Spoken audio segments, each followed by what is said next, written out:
dress you wear? This is my mama's dress that Bessie Mae bought her before she got real sick. And I've been had it ever since. And I wear it so often. I decided I put it on today and come to proud of it. Sometimes I have wore the Bible still.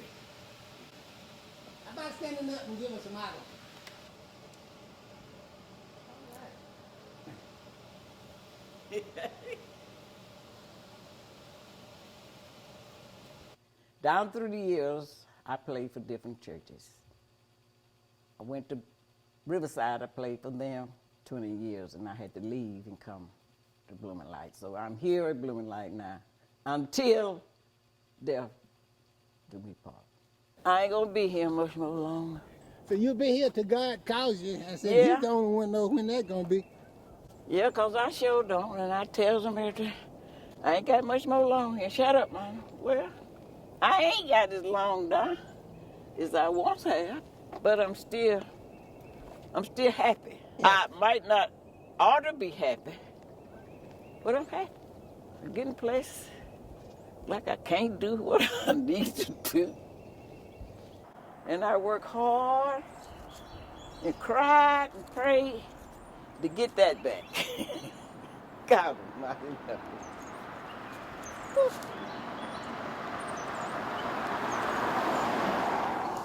So I let that stay in the wintertime to kind of help catch up. So That's smart. Yeah, that's I good. gets it up. I just wished I hadn't let all these little big trees stay here. But maybe they won't blow down while I'm living. Now, see that right there? That was on Miss Rennie's son, daddy's grave. Was Scooter took it, I'm sure that's it. But he pulled, what you call it over it. And I don't know why she never did put a tombstone of some of the children. So Shirley said she should have stayed over there, but I'm scared if you take it back over there, now somebody will move it. Good morning. I've been out here freezing all morning. What you Trying doing? to catch you people on Hamilton Road. How y'all do in the morning time? So this is a typical morning for you? Every day.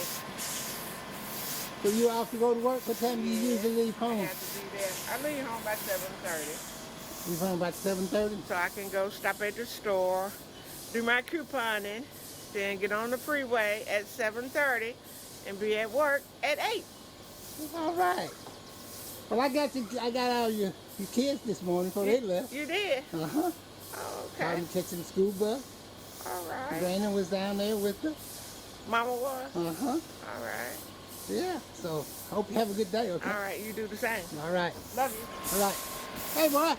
How you doing? Where you off to? I'm finna go to work. I'll be out at noon. only work 4 hours on Fridays. My boss, he don't want me to go over 40 hours. All right. Have a good day. All right.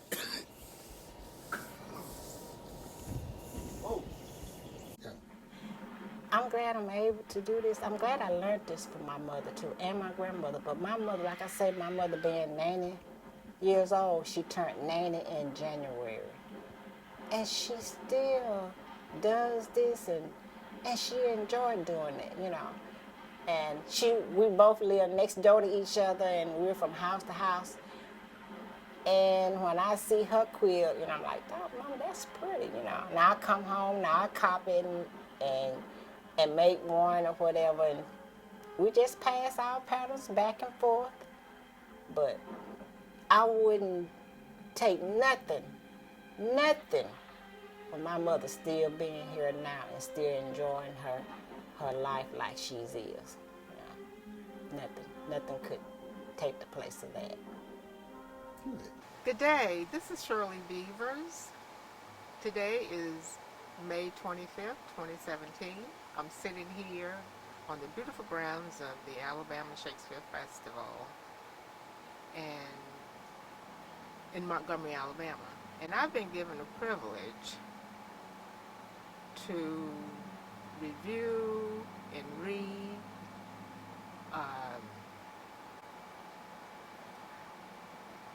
first draft of a copy of the book that my uncle Larry Turner is writing. So if you will engage with me for a few minutes, I'm going to read this. Okay, the continuation of a dream. The life of James R. Turner. I am Larry Turner, the youngest child of Bessie Moore and James R. Turner. I grew up knowing that I was the son of a very special father. He happened to be blessed with a wife and friend of a lifetime. It is not so very often one can be given the joy of being raised by wonderful, loving parents. I am one of those people. Being the youngest of 10 children, I was given bird's eye view of what to expect from life. I had 5 brothers and sisters, numbered 4. The oldest child, a sister who was 20 years older than I, thought I was a little late. She was thinking about getting married when I was born. Oh, by the way, we have a great relationship. She is Alpha and I am Omega, the first and the last. Having someone as a friend old enough to be your mother is a wonderful experience. I don't know if we ever had bad feeling towards each other. She is just a joy to be around. Good, loving relationships are not easily found in this day and time. Even though the alpha child had her own life to manage, it was never too much to pay attention to what was going on in my life. I was just 1 year older than her firstborn. We were always like brother and sister. I repeated the 3rd grade and we ended up in the same class. We graduated the same year. The greatest thing we shared was her mother. I don't think it was a problem with sharing her mother with me. Don't get me wrong, I had a wonderful mother that loved and took care of me. Now, back to the subject of the story. I am, right now, 6 years my father's senior. But the incredible thing about that is he accomplished more in 66 years than I can even dream. When I was very young, I knew my father was someone to be like. I wish I had known how important it was to let him know what a great man he was in my life. If I had to give advice, I would say give honor and respect to your parents. They have the most important part to play in our lives. That's it. Talking about life, I'd like to think that life has played tricks on me, because as I aged, you think with age you're going to get better and everything is going to settle out and there will be no problems. Well, let me tell you, you live long enough, the problems and the brush fires and everything that comes along, you still going to have to put them out. But hopefully with age and experience and wisdom that you have achieved or paid attention to from your parents and your mentors and school and just life situations that you've been exposed to will help you get through those life situations that continue to confront you. How did you feel about the relationship between Mom Bessie and your mother? It's good because I never saw anything that told me that there was anything different. We spent a lot of time going from our house to her house. My mama would cook. Sometimes take food home. And we had no transportation, so it was always walking. I never saw a turn of word between them. She called her Snook, I think, like everybody else did. Being her firstborn child, I think it was good. Did your mother ever tell you any stories about her early days with Mom Bessie? Mama is not a very vocal person in explaining or talking about the past. That's what she would call the past. Because I've asked her, I said, well, Mama, what was I like as a little girl? Oh, I don't know, is her reply. So I don't remember anything specifics, but she would talk about where they lived. How did you perceive your mother and Daddy Jim? She really cared for him. She said if there was anything that he could do for her, he always did. And I believe that he was the cause of her taking music lesson and starting playing the piano. She, worked the fields. I never heard her say anything about, oh, this back-breaking work or whatever. He had wisdom, and she listened to it. She said, now, he would always say, you should never live beyond your means. He built a house for her. They just had a special father-child relationship. I remember when Scooter was like maybe 2 years old, and we lived in the house down on the water. I don't know why he came by, but he did. He came down, and Scooter had been sick. I guess, what we thought was a cold. And he told Mama, you have to take him to the doctor. And he knew what he was talking about because Scooter received a diagnosis of pneumonia. Probably had he not come by, Scooter might not be, living today. So that's one memory I have. I think she called him Papa, where she's living right now. She got that property from him and Mom Bessie. She's always appreciated that and let us know that because of him, we have somewhere to live. I'm very much aware of that, and I appreciate it. And I agree with that. And she is very responsive to that, because she'll tell you she loves that place just like, not just the part that has her name on it. She loves the whole thing. She's a good example for all of us when it comes to that kind of thing, is appreciating what God has put under her control while she's here. That your mother cares about me. Right. And your mother knows I care about her. Snookie Mae, I love you.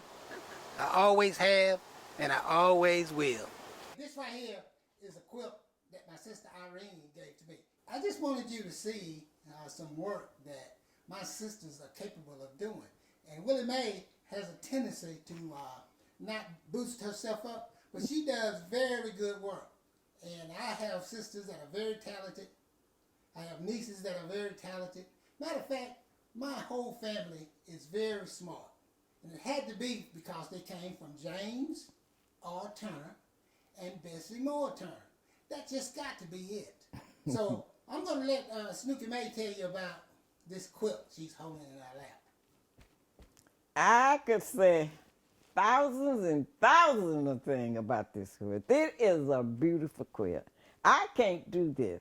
When she was quilting it, I went down there every day and said, oh, Irene, that is so pretty. I wished I could. She'd tell me, oh, shut up. You can do what you want to do. You just don't try. But now everybody can see this here. This is antique. I'm antique lady that's holding it. But the quilt is antique. And Irene, I just wish you could see some of the quilts she got. She got some beautiful quilts. She got practically all the quilts she made. I ain't got mine. I didn't give mine away. But this is what you call the cross stitch. And I look at it, I try to do it, but I can't. So anything that I know I can't do, I let it go. Because this is beautiful. In 1947, from St. Clair County Training School. Where did you go to school before you went to St. Clair County Training? And I went to New Life School when I was in 6th grade. I left the New Life School at 6th grade. Hello, Mom. I just want to let you know that I appreciate you for being an outstanding mother for 57 years. And I couldn't ask for nothing better. And like I said, I appreciate you. And I'm blessed. I'm so blessed. You know I love you. I tell you that probably once a year. All your grandkids love you. The reason why I know that, because I see it. As I look back over my life, I can see how your love has guided me. Even though I've done wrong, you never left me alone. But you forgave me, and you kept on blessing. This I recall to my mind, therefore I am home. It's because of you.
sometimes he go at 7.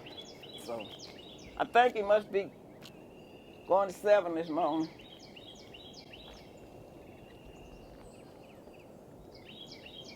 Is that your truck? What you call them used to have?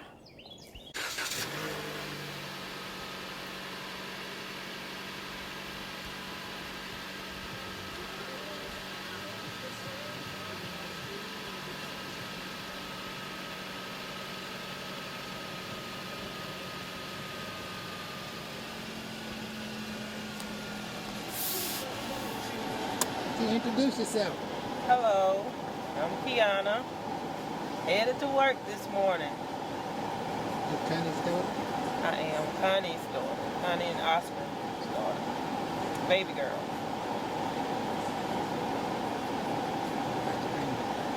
I'm Willie Mae's granddaughter.